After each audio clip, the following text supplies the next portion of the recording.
So, Yeah. No. you want to talk Batista?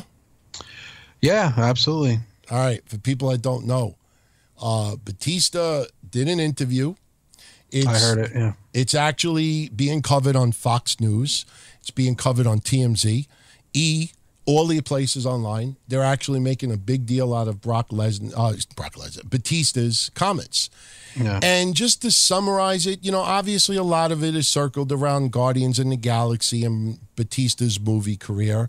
But Batista reveals that he was going to do the program with Ronda Rousey against Stephanie and Triple H, that Batista even agreed that he would make a whole bunch of appearances during the year, and he would do this provided that it could possibly tease a match between him and Triple H next year at WrestleMania 35. Batista turned down a Hall of Fame induction because he feels his career did not end the way it should have been. Right. And the most interesting thing coming out of this interview is that Batista reveals publicly that he was texting Triple H about this storyline with him and Ronda Rousey, and then all of a sudden Triple H and WWE stopped acknowledging Batista, stopped calling him back, no-sold his texts, didn't answer him, and Batista said, look, I don't know what's going on. He just suddenly stopped talking to me, and, I want to do something, but I'm going to be 50, and this is not how I wanted to go out like that, and it's getting a hell of a lot of press. So I know that there's a lot of podcasts talking about it, a lot of websites talking about it, and my immediate reaction after reading this interview, I just find it a little bit interesting that Batista would freely, because he talks about being very old school when it comes to wrestling, that he would freely tell everyone that Triple H started ignoring him, no-sold his texts.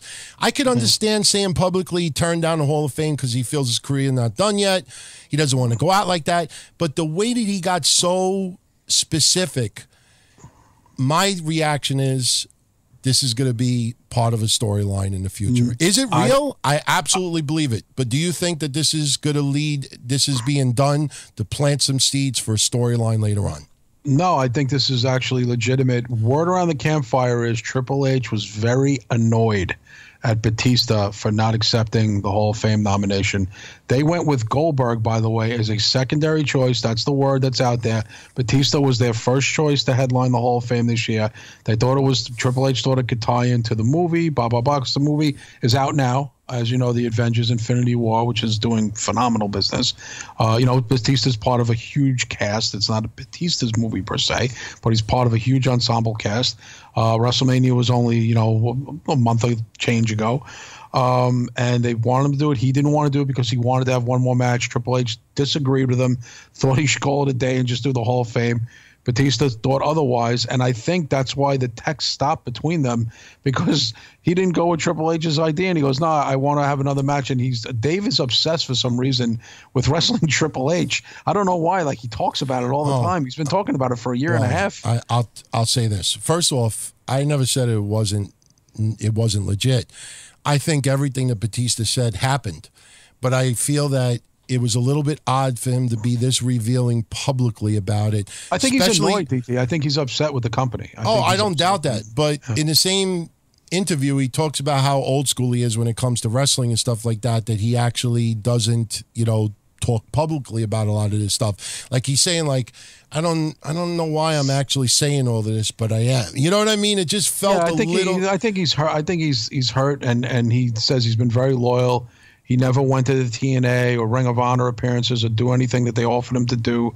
He never did anything to betray them or do something or go anywhere that would not give. Everything was about the WWE for him, and he felt he was a real team player and a loyal soldier, and gave them the notice when he was leaving, even though he felt they did not do with him. He's still a little blown away by kind of getting shitted on by the fans and stuff. He came during the Daniel Bryan era and told Triple H that this was going to happen. I think there's some tension between them. I think they are friends, but they are not really good friends. I think that's the thing. I think they were friends, Evolution, all that. They have a friendship. I think the common denominator of their friendship is Ric Flair. Batista's very good friends with Flair. So is Triple H. I think maybe Triple H is a little intimidated by Batista, the bodybuilder thing, the same size, same kind of makeup. I don't know. I think there's some sort of maybe jealousy there with Triple H and Batista. It's weird because I heard somebody talking about it today. Like, you would think that they'd be proud. And even Jason Solomon was talking about it on his show.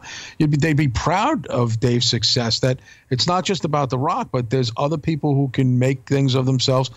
And really, actually, he's not an embarrassment outside the company. He's actually gone on to do good things. He's charitable.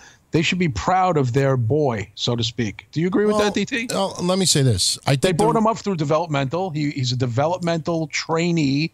He's not some indie star who came in. He's one of their people. They should be proud that he went on to do stuff, don't you think? Well, I look at it like this. First off, I think the reason why he wants to wrestle Triple H, the Ronda Rousey match, is a good answer why. Because Triple H just, he could get under the fan's skin. He knows how to do it like no other right It's now. going to generate the publicity. And it's going to generate the publicity. And look, when they first talked about Stephanie and Triple H versus Ronda Rousey and someone, we had discussions here, and we said Stephanie and Triple H will be the ring generals. They will tell a story. The minute Ronda Rousey looks like a deer in headlights, they'll tag out to Triple H.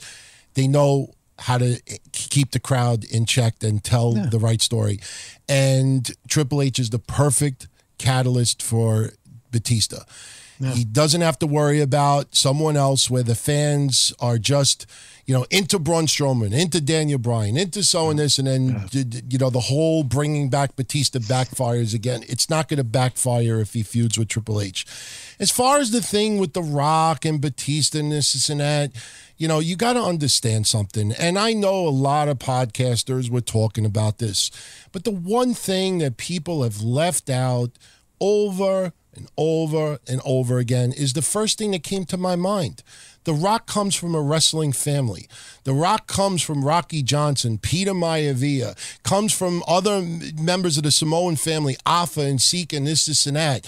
Batista, although coming from OVW and, coming through the WWE farm system, you can't, anybody that compares The Rock to Batista, it's like comparing apples to oranges. They're both fruit, but they're not the same thing. And it's very convenient for people to look at The Rock's Hollywood career and look at Batista's Hollywood career. And why do they, cater to The Rock like this, but they don't do it with Batista? There is 1,000 reasons that you could put out there. But at the end of the day, Batista is his own person. Batista is very outspoken online. Batista is an independent person. And The Rock always came across as a team player for WWE. And his wrestling lineage, his family, and everything else all backs it up as well. Except for the appearance on Raw 30,000. Not to mention, and this is no disrespect to Batista. But, look at The Rock's career and look at his feuds with Steve Austin and Stone Cold and look at all the merchandise and revenue and the fucking ratings that guy generated. But that was a hotter time. It doesn't matter. At the end of the day, comparing The Rock to Batista, it just, if you actually start dissecting it, it's unfair. It's unfair to Batista. It's unfair so far, but Batista is now a character. So far, he's going to be 50. When is it fair? When it's 70? But Batista got into the movies much later than The Rock did at an age. So? It's a different. Batista's doing fine. Actually, someone did a movie per movie. Batista's movies do just as good. Well, that's the thing. Batista's fine. Batista don't need it, and WWE doesn't need Batista to give a match back and a rub and this and that. But DT, tons of wrestling fans are comic book and Marvel superhero fans. Totally agree with you. I listen to each other. Yeah. I totally get it. You're spot on with all of this, but in WWE's eyes, I don't think they value. But let me put it like this: Batista, it's not an easy go-to where we could just throw The Rock on an episode of Raw or a pay-per-view or WrestleMania, and he fits right in and gets all this publicity and press. With Batista, you got to set up this whole scenario, to get. And not only that, again, you look at Batista's body of work and The Rock's body of work, and when Batista comes back, what is he going to do? Was he going to cut a promo and say, "It's good to be back. Good to be back"? Well, Batista does good promos.